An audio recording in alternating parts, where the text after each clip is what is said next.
Hi, I'm Mitch from the St. Paul Center for Biblical Theology.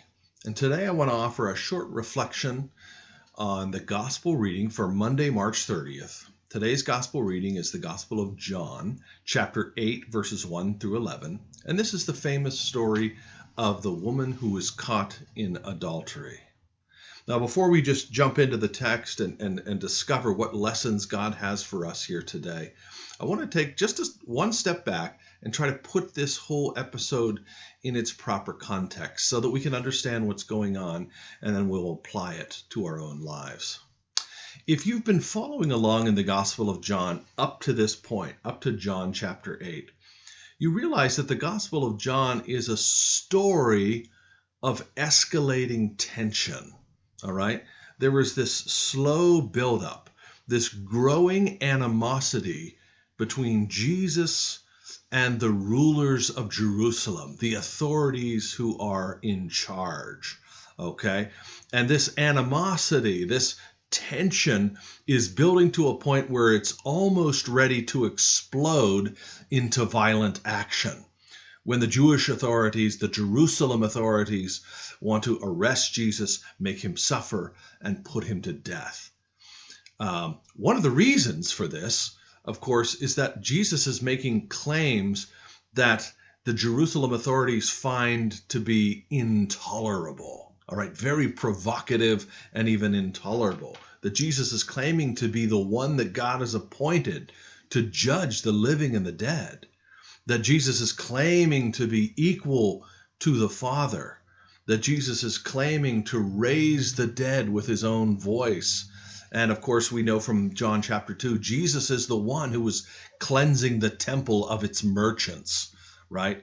So Jesus is doing things that's attracting a lot of attention from the Jewish authorities, but is also provoking them. And so this story that we read today kind of fits into this overall plot line, the story of escalating tension between Jesus and the Jewish authorities. Because in this episode, they want to finally catch him. They want to trap him so they can have their way with him, quite frankly. So today's reading is from John chapter 8, verses 1 to 11. And the context is that Jesus is still in the city of Jerusalem, as he was back in chapter 7. We know that in John 7, Jesus was attending one of the great yearly Jewish festivals, the Feast of Tabernacles, which is a 7-day feast. And he goes out here in this episode early in the morning into the temple to teach the pilgrims who are gathered to worship the Lord. Okay, so Jesus is here teaching the people of God in the house of God. And in this context, Jesus is approached by the scribes and the Pharisees, or a delegation from the scribes and the Pharisees. Well, who are these people? Who are the scribes and who are the Pharisees? Well, these are the great scholars, the great Jewish scholars of the day. You might say that the scribes and the Pharisees are, in a sense, the educated elite of Israel at this point in history.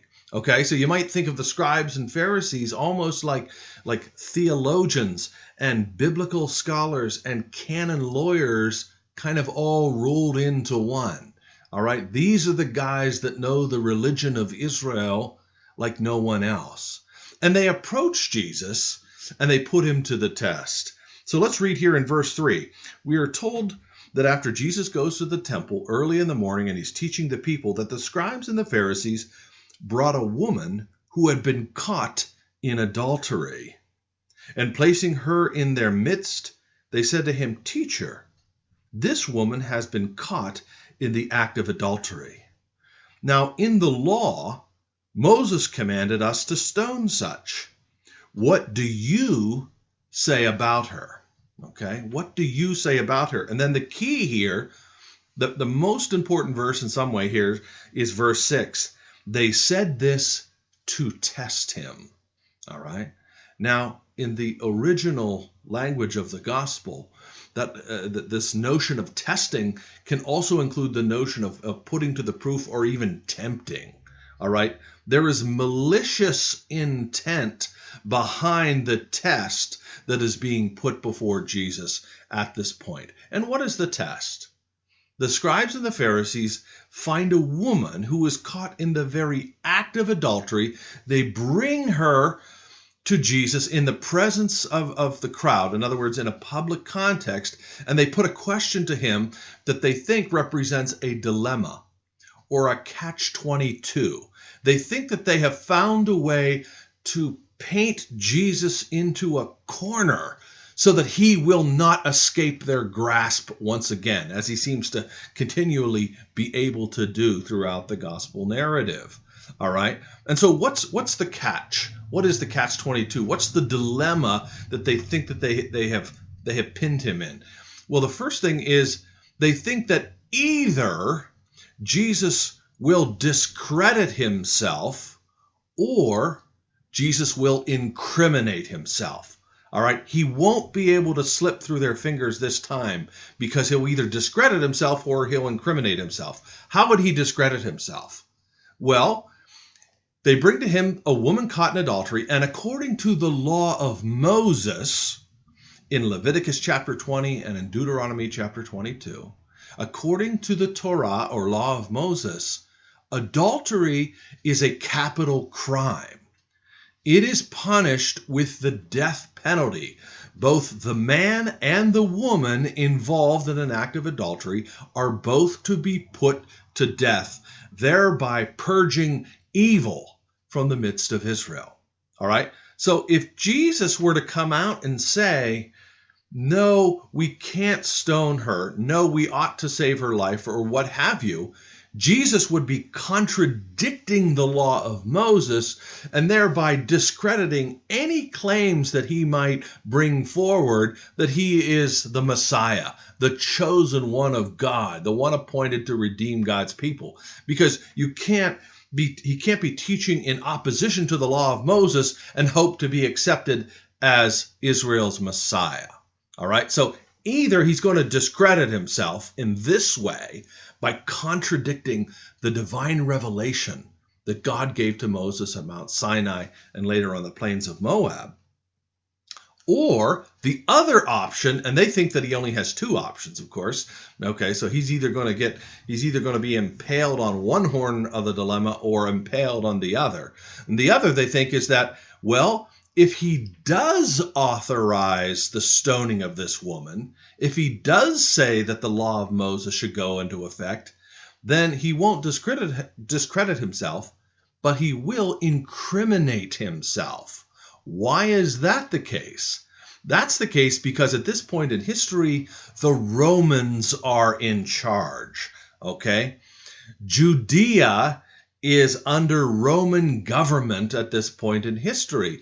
And while the Romans gave the Jewish people a wide degree of latitude when it comes to governing their country by their own laws, in this case would be the law of Moses, one thing that they did not allow the Jews to do was to execute a criminal sentence, to execute someone for a capital crime. So the Jews could not summarily or on their own authority put anyone to death apart from the involvement of the Roman authorities. So if Jesus says, okay, yes, Moses said such a person as an adulteress ought to be stoned to death to purge the evil from the midst of Israel, and Jesus authorizes people to pick up stones and to begin this horrible process of purging evil out of their midst, well, then they'll summarily report him to the Romans that he is subverting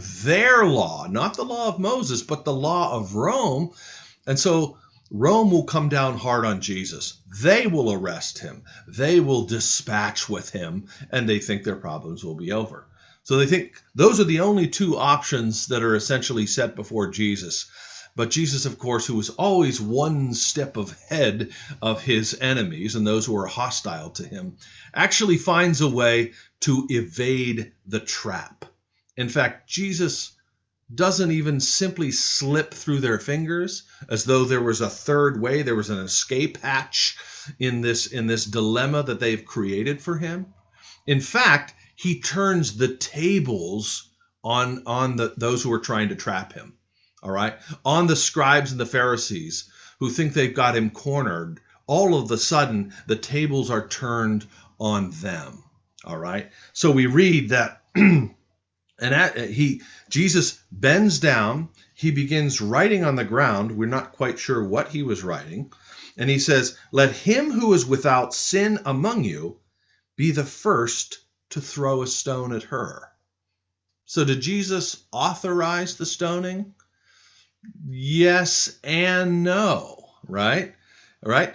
Let him who is without sin be the first to throw the stones. Well, any Jew knows, all Jews know, all people know, we're sinners. There's none of us who are sinless, none of us who are guiltless.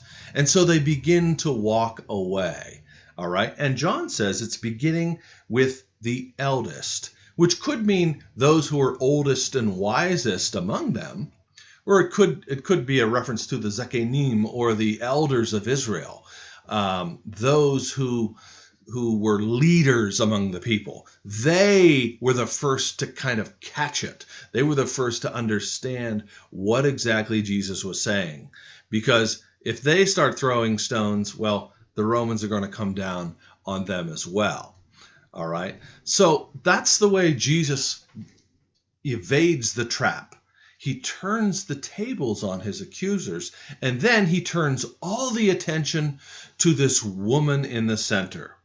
He says, when they were leaving, Jesus was left alone with the woman standing before him, and Jesus looked up and said to her, "Woman, where are they? Has no one condemned you? Then neither do I condemn you. Go and do not sin again." So the woman is absolved, and she is set out with a new mandate from Jesus to live as a disciple and to live the Christian gospel. So what's the message in that for us here today? The message of the story is clearly a message of extraordinary mercy. Jesus doesn't know this woman. Jesus doesn't give any indication that he's had any prior relationship with this woman. He simply knows what he's God, and so he knows her whole history. But in the human situation here, Jesus simply says, "You are absolved of your sin," which is not something that an ordinary human person could do, right? Only God can forgive our sins because God is the one offended by our sins, right? So Jesus is doing something extraordinary just in saying that. But I think the key point here that I want to focus on is the fact that the mercy of God is given apart from our merits. All right, we didn't do anything to deserve God's mercy. But if God's mercy is given apart from our merits, it is not given apart from expectations. Okay? The mercy and grace of God are undeserved, but they are not given unconditionally, okay? There is an expectation or an obligation attached to God's gifts. God gives his gift freely, but then he invites us to use his gift in a new way, okay? There's an obligation here put upon the woman: do not sin again, all right? So she can be forgiven by God. Her guilt can be erased and her sins put away from her as far as the east is from the west, as it says in Psalm 103. But she is also responsible for making a new beginning of her life, right? For setting out on a new path and for making better choices going forward. All right. So that's the obligation, is that we show our gratitude to God, our gratitude for his mercy and his forgiveness and the absolution that is received. But we show that gratitude by our obedience, by a renewed commitment to walking the high road of the Christian gospel. All right. So receiving grace creates in us a responsibility to respond to that grace and to make good use of the gifts that God has bestowed upon us.